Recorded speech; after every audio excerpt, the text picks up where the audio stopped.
The Antiguan Giant. I used to go diving a lot, not so much anymore, but a couple of years ago I was really into it. Had my license and everything. It's really beautiful down there. The pale patterned sand, the water washing away the distance like a blue mist, and flashes of the brightest colours you've ever seen as some fish dart into view. I've done my fair share of exploring wrecks and grottos, but my favourite thing to do is hover right where the shelf plunges into the deep. You get the greatest dynamic there as deep sea creatures come up to feed. Anyway, one time I was drifting along near Antigua, about 40 feet down. I had 2 tanks with me so I could stay down for several hours. The shelf sloped off to my left, and rocks and coral broke the monotony of the sand to my right. I hadn't seen much that day, and was getting a bit bored, and then I noticed a large octopus. It was a deep sea type, probably washed up accidentally. They don't usually come up to hunt. It seemed sluggish and didn't react much when I drifted over to it. Now, octopuses aren't friendly creatures. If you manage to get near one, they usually flee within seconds. I'm sure you've seen my videos of them changing colours to match their environment. Not all species can do that, but they're all very good at hiding, so seeing a deep-sea octopus up close was quite an opportunity. It was about 1 foot from crown to beak, and dark mottled green. Its tentacles curled around it, about 4 feet long when extended, and pale on the underside. Its eyes looked like golden rings around narrowed black pupils. It was having trouble moving, and looked half dead. I decided to try to get near to it. There were some yellow-tailed jacks nearby, and I speared one with my knife. Sorry if that offends you. I'm not one of those touch-nothing divers. Cautiously, I approached the octopus and offered it my fish, shoving it out ahead of me and letting it drift towards the creature. Success. It didn't run, but lazily reached out an arm to capture the morsel. It brought it under its beak and began to devour it. I drifted closer, trying to acclimate it to my presence. Over maybe half an hour or so, it became more lively and used to my presence. Apparently, I had brought its tolerance with my offering, and it even began to play a little bit, darting away from me and then back. I had this stick with me I used to test holes in mud and such, and it occurred to me that maybe I could teach it to play fetch. I brought the stick out and waved it until it seemed like I had its attention, and then threw the stick out sideways. It didn't go very far underwater, of course, but the octopus went after it and grabbed hold of it with its tentacles. It didn't seem inclined to return to me though, so I swam closer. It was waving the stick at me, and then it tossed it out to the side. It was copying me. I retrieved the stick, and then an interesting idea came into my head. Next to us was a large flat rock, covered in ½ an inch of mud and detritus.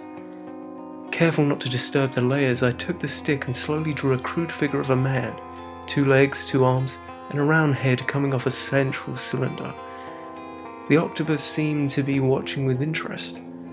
I tossed it the stick, and it caught it easily. It sat there toying with it, and for a moment, I thought my expectations had been too high. But then it reached out with the stick and began tracing its own mark in the mud. It was even cruder than mine to be sure, but clearly a drawing. However, the proportions were all wrong. It had fused the head and the body into one ball, and there were too many legs. It was just happy it was copying me. I'd heard octopuses were smart, but this was really something. But then it hit me like a freezing wave. The octopus wasn't copying my drawing, it was drawing itself. The implications of this were huge. If I had a video camera then, I would be a famous man today. The only other animal I'm aware of that is capable of imagination and self-awareness to do something like this is the ape, first cousin to humans. That the ancient octopus, without so much as a spinal column, had the mental capacity for such a feat would surely have turned biology on its head. However, I didn't have a camera, and the scientists I've told my story to greet it with understandable skepticism. I would put all my time into trying to prove it myself, but I just can't bring myself to dive anymore. Anyway, once that realization struck, I got excited. The octopus passed the stick back and I began drawing other sea creatures in common sights. We kept on for maybe an hour, and the octopus contributed as much as I. It even drew something I took to be a crude figure of a submarine, with a con tower, propeller, screw, and even torpedo holes. Finally, the octopus led me to the other side of the rock, a blank canvas. Far down in the corner, it again drew itself and then me. These figures were very small, maybe an inch or two tall. Then, painstakingly, it went to work on a much larger drawing. At first, I thought it was a whale, but whales are roughly the size of a submarine, so it didn't seem to justify the scale. Furthermore, the proportions were all wrong. This seemed like something more humped and compact, almost as if it were upright rather than aquiline. And it had weird bits sticking out of that didn't seem like fins. I couldn't place it. An oil platform, maybe?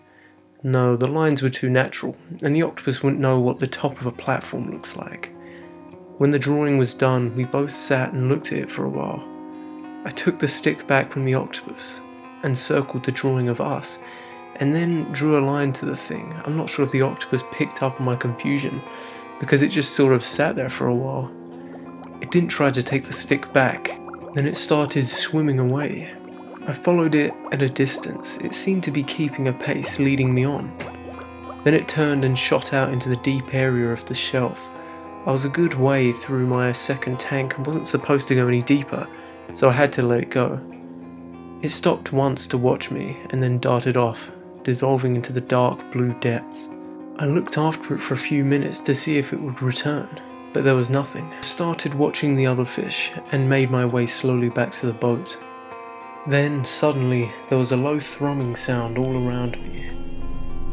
It wasn't very loud, but it was big, as if it came from the ocean floor itself. I've heard of underwater eruptions, but I've never been in one, and I wondered if I was about to be. But this didn't sound like anything natural. It sounded like the call of some animal, slowed down into the virtually subsonic range and projected from huge speakers very far away. I've had a chance to look over the seismograph recordings for that day, and nothing shows up at that time for that frequency. I have no idea why. The fish were going crazy, darting back and forth and all heading inland. And not just the reef fish, the larger ones from deeper in were streaming by me even faster. Suddenly among them, the octopus appeared again. It or one quite like it. It swam up to me and eyed me strangely, then darted past me with the rest. The thrumming sounded again. Looking out to the sea, I gradually became aware of a large dark patch. It was very hard to tell how big or far away it was, but there was plenty of both to go around. It was hard to tell more than just a shadow in the murky water, but it clearly wasn't a whale or anything man-made. I couldn't even tell if it was a single creature. There seemed to be long strands like kelp or jellyfish tentacles streaming off of it, but immeasurably large. It looked like nothing so much as an ancient misshapen section of coral reef broke off and floating. At least the part I could see. It seemed to fade off into the distance, as though that mass, immense as it may be, was only a limb to some far larger entity. I've never seen a naval carrier from underwater, but I imagine that's the kind of shadow it would cast. The thrumming rang out a third time. An unreasoning fear seized me. I didn't appear to be in danger, though the thing was vaster than anything I'd ever seen. It was too far away to reach me quickly, and it seemed like it wouldn't fit into the shallows anyway. Nevertheless, I was gripped by the feeling that if I didn't get away as fast as I could, I would be dragged down into the abyss and consumed. I could feel the very water itself drawing me down into that black maw. Heedless of the depth or my equipment, I surged upwards. As I rose, of course, I began cramping, but I clawed my way up anyway. I was still far from the boat. When I broke the surface, I could barely move. I had to keep my mouthpiece in because I couldn't keep my mouth above water. I certainly couldn't call or sign the boat. Far from receding, my panic was worse than ever. From above the water, I couldn't see the thing or tell if it was coming for me. I thrashed my slow and painful way up towards the boat, Finally, someone on board noticed me and they came to pick me up. I had the bends bad and had to stay in hospital for a few weeks until I was over it. The doctors tell me I was lucky not to get a stroke or some other permanent damage. So, that's my story.